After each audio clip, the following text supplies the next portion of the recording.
Before sharing the stories we have collected about Bob Connors and his role in creating the National Archives, we wanted to turn the camera on ourselves to reveal how our positions as graduate students at the University of New Hampshire influenced our approach to this project. The idea emerged during a research methods course after our class dove into some of Robert Connors' papers from when he was the Writing Center director. We had all read several of Bob's articles and learned a bit about his role in creating the National Archives during a prior course. And what struck us was that his facility with language, his sense of history, transferred from his scholarly work to his administrative correspondence. To us, Bob was, is, and always will be a larger-than-life figure, someone who has left an indelible mark upon our institution and field, which is why Bob became our entry point into the National Archives instead of the many other important figures who have shaped rhetoric and composition's history. At many times, the project felt a little bit like Bob's famous description of the August mushroom hunt. We were so fascinated by the insights and experiences of Bob's colleagues and friends that we sometimes meandered at that off-course. Yet, as Tom Newkirk reminded us during our interview, at some point you've actually got to come home with the mushrooms. You don't want to be out all night in the woods. Here we present the mushrooms we have gathered in the hopes that they will inspire other foragers to explore both the broader history of the National Archives and their own local histories. As we set out on our adventure to explore Bob's impact on the field, we wanted to be sure that who he was as a scholar and historian was foregrounded. I was a last semester master's student when I had him in class, and so and I went to C's that year, and I wasn't actually scheduled to, but I was asked to join a panel that had been accepted and speak about it because I had been involved with teaching a linked course, and so I ended up going to 4C's unexpectedly, and while I was there, Bob was there as well, and I remember thinking, when he was speaking, I couldn't believe the throng of people who were going to see him, and didn't quite realize the import of who he was, in the field until that moment, and I was really just, again, getting to know the field. Bob's impact on the field is widespread, and you cannot talk about the history of composition without mentioning the name Robert Connors. Just 2 years beyond his Ph.D., Bob received the Braddock Award in 1981 for the rise and fall of the modes of discourse. Shortly after, he was hired by the University of New Hampshire, and he went on to publish Composition Rhetoric, Backgrounds, Theory, and Pedagogy, and many influential articles on a wide range of topics. What readers often notice about Bob's writing is his unique style, one that can only be described as hypnotic. The other thing I would say about Bob is that his pieces really look finished, and underneath that, he might not have been as sure as he appeared. Right. That is, and you could argue with Bob, and he would say, "Yeah, you're right on that. You're right." Though it's almost hard to argue with the pieces that he produced because there's such a nice polish to them. He writes out of the sense of a very, very self-assured, sort of an 18th century style, and he was very much, or at least an 18th or 19th century man. I think in many ways he was. And you do not show fear, and you do not show a lack of total belief in your work. And that was his persona. But he had that wonderful voice, as John said, that would sort of lull you. I mean, the claims were so beautifully rendered that you really had to pry them open to figure out what you might not like. But he did work very hard at style too, and I really appreciate that. Bob's style also transferred into the stories he told, including his piece, How in the World Do You Get a Skunk Out of a Bottle?, published in Yankee Magazine in June 1991. And he was this real fluent writer and really great narrative sense. And he could have been like a creative nonfiction writer if he wanted to. And he wrote this piece that my wife actually used in one of her classes, because one day, you may know the story, but he was on his property when he was living in Northwood, and he came across a skunk that had his head jammed in a bottle, and so there's a dilemma. I mean, I think the natural human reaction would be to feel bad for the skunk and walk away, because who wants to mess with a skunk, right? Well, not Bob. So Bob goes up, and the skunk is kind of, gets the skunk around, his one arm around the skunk, and then has the bottle, and then just yanks the bottle off the skunk and then tosses the bottle away, lets the skunk go, and he doesn't get sprayed, you know. So it's just an amazing story. Bob, this great-hearted person, you know, saves the skunk's life. And my wife used it in her class, and the thing that her kids noticed was Bob was a litterer because he threw the bottle away. Which shows you can never tell what point kids are going to get from the story. But you know, but he told that story. They published in Yankee magazine, and you know, he could have. See, the real narrative skill. But what fueled Bob's historical work was his love of textbooks. So I can recall frequently big boxes coming and being delivered. I wish we were in the place where it was, and I could show you exactly where they would be deposited.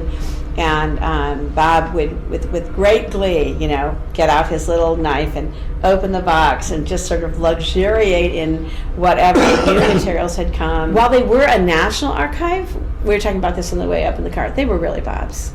You know, they had he had this he just had this sort of intense personal connection with those books. So you might be talking about anything, and he'd go and pull out this thing from 1866 and leaf over to page 121 and show you parsing of a certain, you know. So they were his intimate friends, and he really did feel very, very possessive about them. He used them in his graduate courses, and they would be right in the seminar room where they would be taken in for conversation, and then he would use them for his own research. So they were clearly public at one level, but they were always clearly Bob's. What would eventually become the Beal Collection was originally housed in the Writing Center, in 2 offices that were open to each other and occupied by Bob and Cynthia Gannett. On one wall there were several shelves stacked with books. Even when space opened up in the library and the collection moved out of the Writing Center, Bob's mission to collect textbooks continued. He loved books. So, because he was basing much of his history on books, historical work on published books and articles, he could indulge his love of old books. So the UNH collection is not only the Beal books, but his historical collection, the books he bought, and therefore left in that. So, the antiquarian impulse, which leads us to go to old barns. We used to go to old barn sales and things like that. I did it at a low level. Bob would keep lists of books. So that's where the link is. A good scholar, a good historian, would go to original sources, which meant for him books. But there is no collection other than National Archives of books. So to create a collection, he indulged his antiquarian impulses and said, this is making me a better historian, which it was. It was also great fun for him. The dust of barns is an awful thing. Apparently he wasn't allergic, I am. So I got the papers.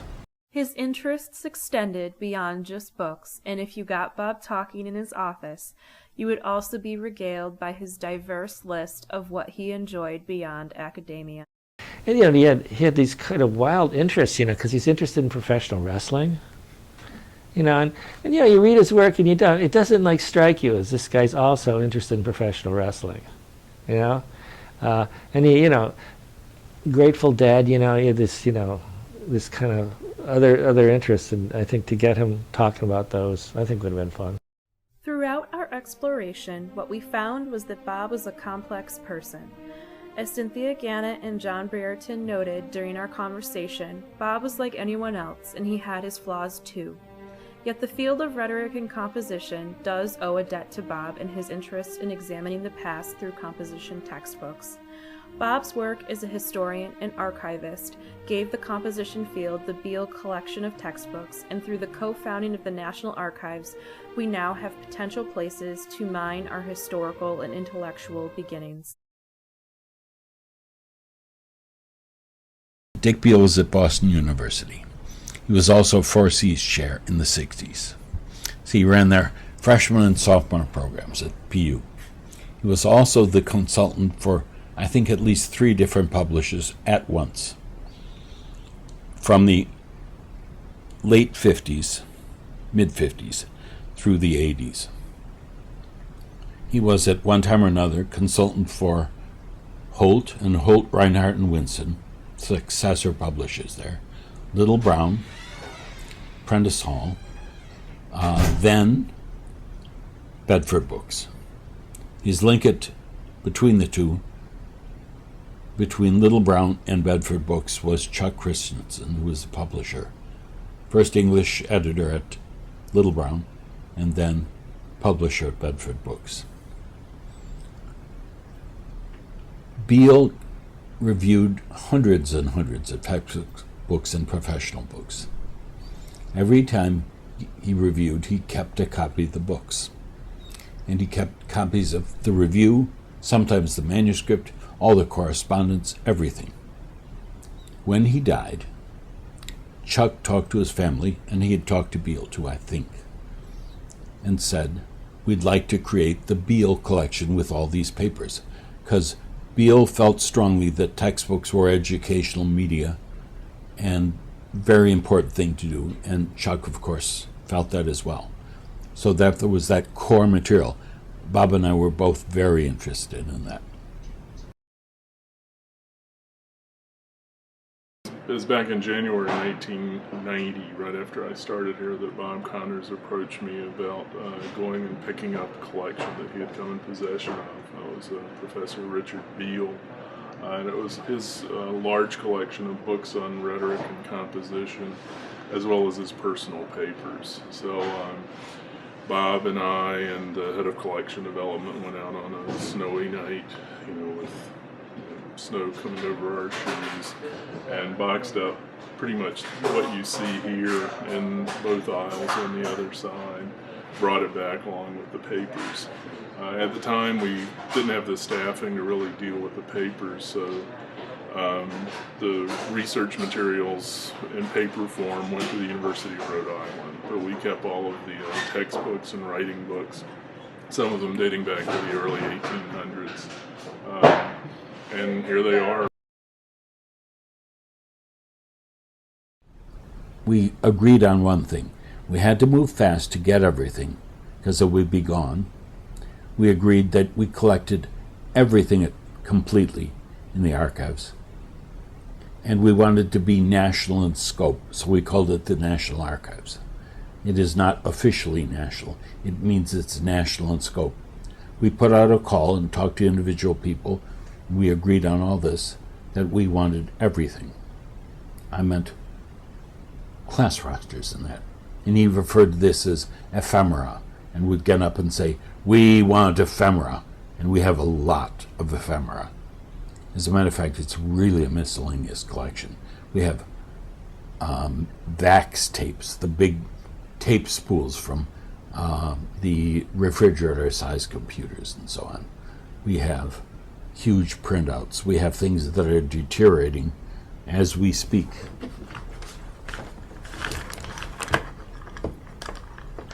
This is deteriorating. We have to preserve that next week. So we agreed on everything. Well, they're all fully cataloged and under Library of Congress subject headings, so that you can really pull all books together that are on related subjects. They're organized by Library of Congress call numbers. The cataloging records for everything is in the online catalog, so that people can go in and do searches to find what it is they're looking for. Because it's not a browsable collection, but I think at the same time, that really makes it pretty easy for people to find what they're looking for. Mm-hmm. What we do at this point is we have the online catalog at UNH, and we can cut out the NACR books. So that's our connection. We look at two lists, our list and New Hampshire list. What we're putting together is a catalog that will allow us in one index to have everything and to search and see links. So what we'll do is we will have, for the papers, an index which says there's NACR, that's the main archive. Archives is what we say. Within that, there are separate collections named after the source, the donor, or the subject. So we have a Little Brown collection, we have a Beal collection, we have a Haswell collection, a Corbett, Mayman, Fulwiler, and within those we have individual boxes, and we index down to the level of a folder. In archival theory, the level you go to is important. We do not go below folder to individual documents, because some of our folders contain, let's say, correspondence on a specific topic. And to go below folder just takes forever, and we'd never be able to give people access. So we go down to the folder level. When we have the books in this, we'll just go to title and contents. So we'll skip over the folder level, and next to the folder level is provenance, who these came from, and then a description of what's in it. So we'll have, for the UNH, we'll have book title and description of the book. After that is a large field which allows us and other people who are working in the archives to write a comment about what they found or what's interesting or worthwhile. Now, eventually, in addition, we put down whether it's been restricted or not. There's restricted material only I can see.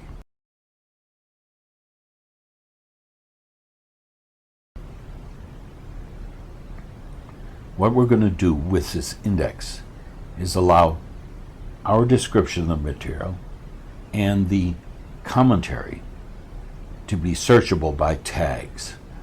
And as we add other archives, we're aiming to ask other archives to use the system. We'll be able to tag their contents as well, so that at any time you could ask for related documents. So if we have Peter Elbow cited over in this commentary, and we have in Ken Bruffy's works a review by Peter Elbow of workshops that Ken Bruffy was leading, and Bruffy's answer to Elbow, this index will pick up that exchange. It'll also pick up other people's comments on it, so you get other people commenting, and any other person who mentioned that, we can link all those. And we can say to that, if you want the appropriate documents, we can go to all these different collections. In addition, we'll be able to say what is trending. Are Peter Elbow's things trending, or Ken Bruffy's? Is this document trending or not?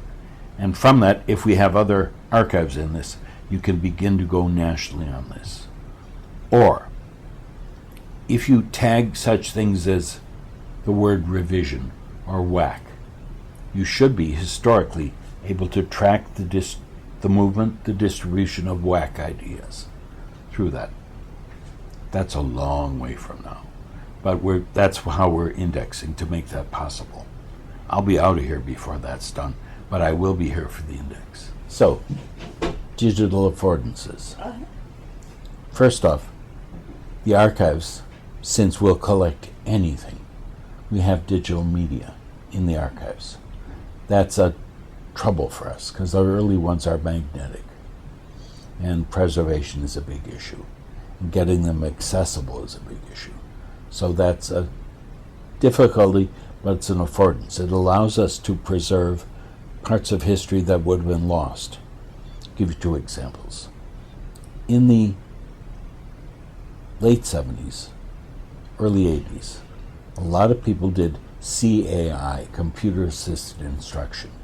So they had disks that went in an Apple II or a PC, and students would do drill work on there, or even inventional work. Those are available on old floppy disks, this size, even larger. We are trying to preserve those, but the magnetic data drops out, loses magnetism. So we have a lot of them, and we're trying to get them and preserve them. So we get digital history there. We have tapes of people. An interview with Paul Diedrich at ETS was huge in testing, for example. We have student tapes. We have tapes of students in a combined speaking and writing course who are speaking and writing on the same topic, and you can see differences in medium there. So that allows us to raise that question, how does speech differ from writing? Because we could capture it digitally on cassette recorders, we did that, but we have to preserve that. So that's an affordance that scholars of speaking and writing have not had before the recording, or have only had marginally. Coming forward, I'd have to speak more to the folks in the sound and film archive at TCU to answer that part, but it's the computer materials. The real affordance is in the going beyond the sense of archive as a bunch of papers and books somewhere that you have to go to access, a static thing. This allows us to use social media, all sorts of interconnected links and tags to alter the nature of scholarship and understanding. So we can now do both chronological history and leap back and forth in all sorts of ways. I think we're going to have a new kind of history. What we're trying to do is we're going to try to talk the Writing Center people who have the archives at Louisville and the sound archives at TCU to link to us and any other we can find. We would prefer, I can't speak for UNH on this, but I think we would prefer to have archives held locally and to link to them. Because if there's local archives, you have to go to them. But if they're linked this way, you don't have to go as much.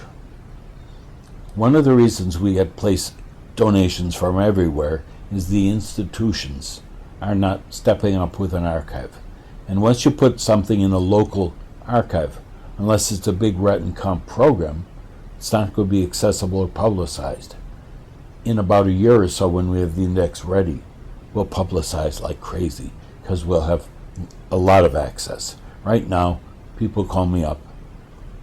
We make the index available, and I bring the boxes in and they come by. But we have big goals. Well, the workshop, it's interesting. It emerged. I'm trying to think what year it began. We've been doing this at least 5. I think more years than that. It might be 6. But really, before that, the workshop existed. There was a special interest group, so a SIG at 4Cs, and that was a small group of people would usually come and talk a bit about what is in the archive. So just to get a sense of what is in the archive, how might we find ways to connect people to the resources that are available at URI and UNH. And so the SIG was often practical, but also interested in asking questions of people about kind of what they're working on and what their needs were. And so it began there, and then as conversations grew and as the same people attended that SIG over a number of years, we started to talk about, it would make sense to have a workshop to offer an opportunity to not only share what's in the archive, but then also to we were in the midst of working on building the archive at UNH, the Writing Center and Writing Across the Curriculum archive. Just to go back a little bit to Sure. what you were talking about in terms of the National Archives and in the workshop, is there a sense of people suggesting new types of materials, new categories of materials that should be included in some sort of in the National Archive, or would those materials end up going someplace else? That's a good question. We've actually talked a lot about the fact that in many ways, the National Archives is that disciplinary archive, right? In some form, the textbooks being one element, and then the papers. But I think there are a lot of different kinds of historical projects in composition rhetoric. So I think in that way, it doesn't really make sense to say that they should be housed only here, right?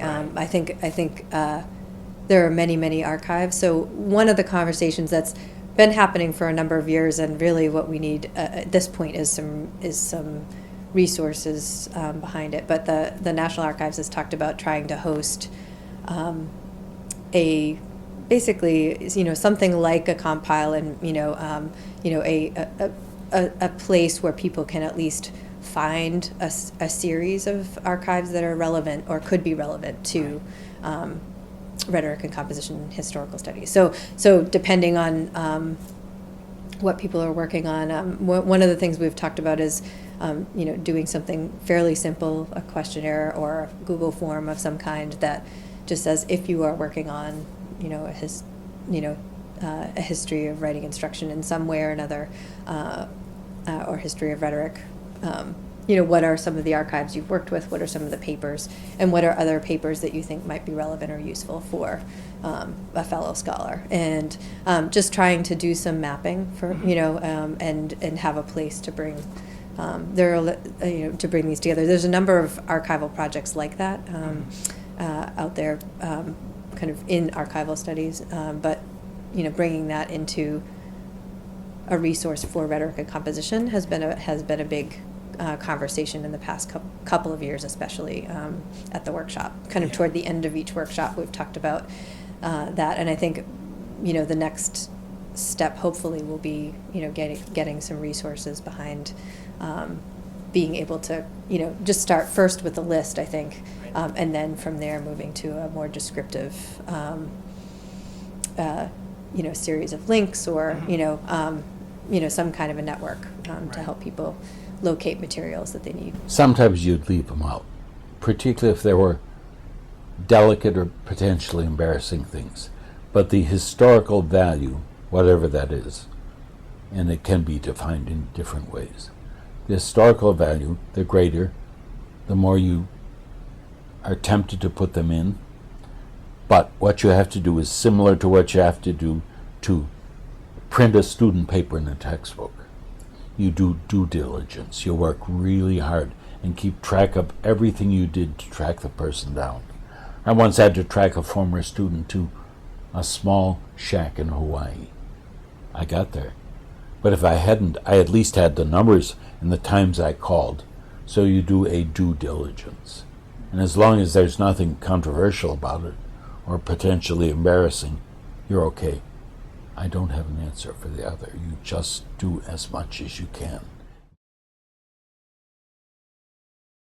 There are probably a lot of ways in which digital media could be used. Digital media, representations of classroom practice, interviews with major people in the field, would be two. I would think he would probably be totally in favor, of those. I remember one time when we had a conference here where we had, Britton and Emig and Moffat, and we had this conference in the 80s. We interviewed. He engineered some interviews of all these, and the transcripts are over in the archives. We got them transcribed. For a while, we thought we lost them, and then we found them, and transcribed them. So I think that's not digital. But it's a kind of a record. So I think he would have gone for it. I just think at that time he didn't have the means, ready. But I know. This may be a little bit off topic. But at Heinemann, we've thought.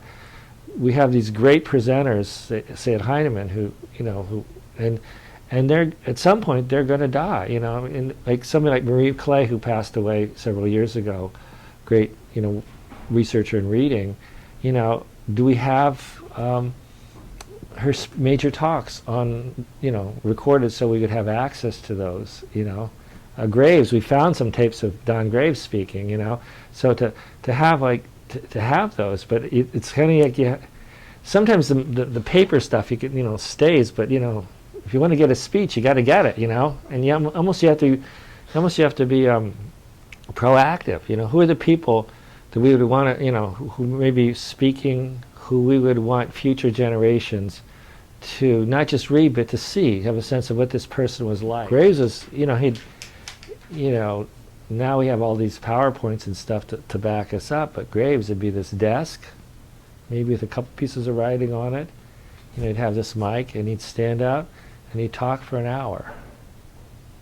He'd tell stories, and And some of those stories we'd heard many times before. You know, he'd have all these kind of modules in his head, and then he'd bring one in and the other in, and then make some comment about the place he was at, some connection he had, and have that audience just with him, you know, and you could never get that. The writing has, you know, some of those qualities, but you could never get that human warmth and just intimacy that he would have with an audience. And I joked with him because afterwards, you know, all these women would come up to him and they'd want to touch him, you know, they'd want to hold his hand, and they'd grab him, like, you know, like oh, Donald, you know, it's just like, and they say, it's like, you're just speaking to me. And then each one would come up with him, and I said, God, what's this guy got? You know, I said, all these women come, you know. It was just, you don't get that from the writing. That just is that kind of a charismatic quality that, you know, and there are other people that have it too. And so, you know, that's something, that's part of the field too, because he spoke to thousands and thousands of people. In archival studies, until recently, student papers haven't necessarily been seen as something to preserve, you know, again, unless there's a particular reason to preserve a particular group of documents. And so, that conversation is changing. I know here at Keene State, in fact, the interim dean of the library today talked a bit about, at a workshop I was at, he talked a bit about how we're going to have a digital commons, basically, that will be a space for student writing to be kept, you know, and it's, you know, speaking of digitization, it allows for more opportunity. We have a limited space here in the archive to preserve material documents, but there's an opportunity, a much broader opportunity within the digital to, you know, realm to allow us to keep student writing. So, you know, there's a real opportunity here to preserve some undergraduate research and some other kinds of writing that I want to do. So I'm happy about that opportunity and possibility. Well, I can tell you an intellectual concern that's very important, and it has to do with the Neitz collection. Do you know about the Neitz collection? It's a collection that was assembled in the 1920s and 30s by a professor at the University of Pittsburgh who had gotten his Ph.D. in Chicago. And Jean Ferguson Carr and her husband Steve Carr had worked with that collection. They're both professors at the University of Pittsburgh. And it's a collection of grade school and high school writing texts and English textbooks. And it's an enormous collection. It's much bigger than the Beal Collection. I've never actually seen it, but Jean tells the story of when books arrived to the Neitz collection at the library, and the librarians were saying, "Oh, but this isn't any good. It has writing all over it." Yeah, and they put them in the basement. The ones that they saved, they put in the basement because they were dirtied up. They weren't clean anymore. And they just put them aside, whereas they wanted clean copies. Mm-hmm. And Jeannie, of course, says, "But you want to see how the student actually did it." You know, so, where the teachers say. So with digitization, there'll be choices that have to be made. Do you want a clean copy of this, or do you want a copy of something that was actually used? Was it used by 4 different students? And does each different instance constitute a different kind of form of research evidence, in which case do we digitize ad infinitum? Yes, really exactly. So there's a real intellectual issue involved in digitization. Is not straightforward. Right. And how do we make the choices visible? So when we choose to digitize one artifact over another, where is the place, rather than just having one thing come up and not another, where is the place, as we say again in this article that's not yet published, that we need to identify, narrate, or argue for, or at least explain reflectively the decisions that were made at the time? They might need to be revisited, but if we actually said, here's the options we had for this kind of work, and for this part of the project we chose to do this, this, and this. We might have chosen to do this, this, and this, and either make room for other scholars, or at least to say that there is a kind of a lens or a filter. Every time you do that, you sort of are making more room for other people's filter. Otherwise, it looks like it is already the universal object, which is what you don't As want it used to be when people collected things. Right. And now people are much more aware of those decisions. Well, and particularly if people's personal collections are now being recontextualized in a new and sort of amorphous, right, broader, decontextualized site. Right, so what is it that you build around them to give them enough context so they can be rendered meaningful, right? Yeah. Even in their limitation, that might be also their strength, right? So I mean, that's that what speaks for what's more universal or what's An more issue specific. came up with Cindy and me when we got married 5 years ago. We combined our libraries. We're both in rhetoric and composition, and we both have a copy of Errors and Expectations. Okay? For example. For example, Cindy has her marginal notes. I have my marginal notes. Do you We're wanna not giving say- them up. Do you want to save both copies? Well, sure, we save both copies. Then the other thing is going back and looking at what you wrote 15, 20, 30 years Amazing. ago. And you Amazing. say, oh my God, how could I have missed that? Or boy, I was really smart. I can't believe that. I should have paid more attention to that notation that I took then, because I forgot about it 10 years later when I was going to do this to teach a class. So it is So, fascinating to Yeah, see clearly that piece. digitization will only capture one piece at one time, rather and those who want the cleanest reading copies will be missing out on an awful lot. That's absolutely true. I think another question is, what do you do with materials that are personal? I mean, materials that are not this. Here's the opening of the University Writing Center, right? It's fairly straightforward. It might actually tell you something really interesting about how we conceived of the Writing Center and what we were doing. So there's really useful data in this old yellow piece of paper. Shirley Rose writes about this in having to catalog Jim Berlin's archive. Right. Jim Berlin was somebody else who died in his early 50s, and everything was a mess. He didn't have time to arrange everything. And, what a labor of love it was for Shirley, a very important scholar in her own right, to have to go through everything and arrange things. And so there's this kind of ethical imperative that she wants Jim's work to be presented in the best possible way, obviously. But she also wants it to be there once and all. And she writes about So you don't want to move to hagiography either. I mean, these are real human beings. They were imperfect. They had their own prejudice. They had their own agendas. They weren't always perfectly behaved, but they were whole human, and that's all of the ethical and moral dilemmas around personal papers, personal works, and personal reminiscences. Don Hall, the poet, did some wonderful textbooks. The royalty rate is there. I'm not going to let that out until Don's gone and the books are no longer alive. Companies don't really want that out. So if we have company papers, there are business information that should not be out. I might disagree with that, but I respect that. So that's the things there. There are some very personal things that have been dropped into the files we got that may have been by accident, but I don't know. I can't talk to some of the people because they're not here anymore. So those are restricted. Now, the question with digital. Normally we have a permission form which says, do you give permission to scholars to do this work? But we're changing it now because we have this searchable thing. Do you give permission for scholars everywhere to link these things and show how you're linked to other people, to have infinite searches by electronic means? Most of the people say, yes, of course, but we want to put that in. So that is a whole new form of history. People have consented to a traditional form of history and use of documents. They have not consented, in my mind, to a Twitter search on their work and a publicly saying your work is hot and yours isn't. Are people ready to see that? Even if they know next year I'll be hot on this archival Twitter. I obviously don't know what to do with that right off. And we're still putting the form together along with developing the index potential.